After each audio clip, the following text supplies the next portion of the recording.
Hi guys, ఈరోజు మరొక కొత్త రెసిపీతో మీ ముందుకు వస్తున్నటువంటి మా జేఎస్ఆర్ ఛానల్ అండి.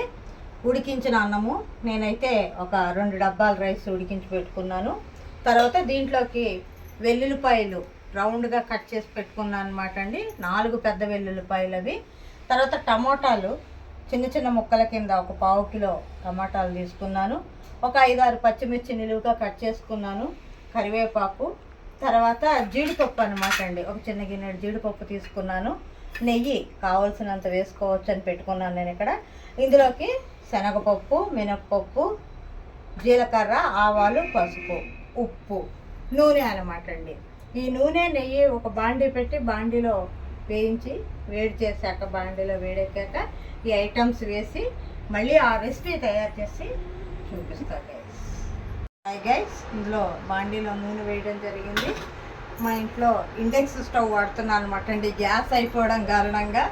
మరి అందులో నెయ్యి కూడా అని చెప్పాను కదా, ఆ విధంగా నెయ్యి కూడా వేసాను. ఇందులో వేసాక తర్వాత ఇప్పుడు నేను ముందుగా ఇందులో పోపు సరుకులు ఒక్కొక్కటి వేస్తున్నాను గైస్.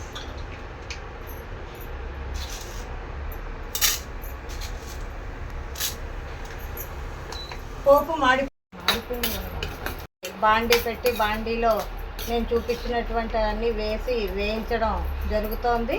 వెల్లుల్లిపాయలు, శనగపప్పు, మినపప్పు ఇవన్నీను. తర్వాత ఇందులోనే టమాటాలు కూడా వేయాలన్నమాట అండి. ఈ టమాటాలు కూడా వేసి ఇవి కూడా వేగాక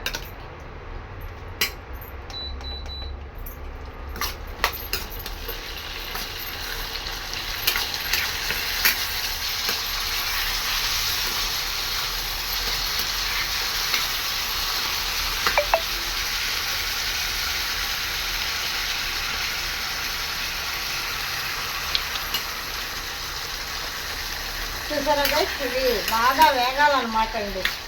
నేను మీకు చెప్పినటువంటి విధంగా ఇవి వేగిపోయాక చక్కగా ఈ ఇండక్షన్ స్టవ్లో గ్యాస్ కొరత కారణంగా తెచ్చుకోవడం జరిగింది. దీన్ని ఆఫ్ ఆన్ చేసుకుంటూ తగ్గించుకుంటూ పెంచుకుంటూ ఉండాలి.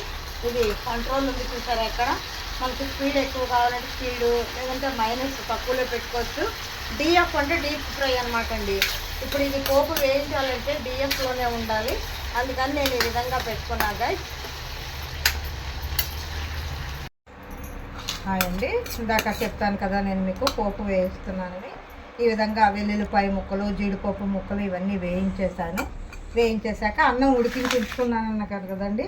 ఆ ఉడికించి ఉన్నటువంటి అన్నంలో ఇవన్నీ కలిపేసుకోవాలి. తగినంత ఉప్పు కూడా వేసేసాను నేను, ఎందుకంటే ఈ పోపులో కొద్దిగా వేసాను.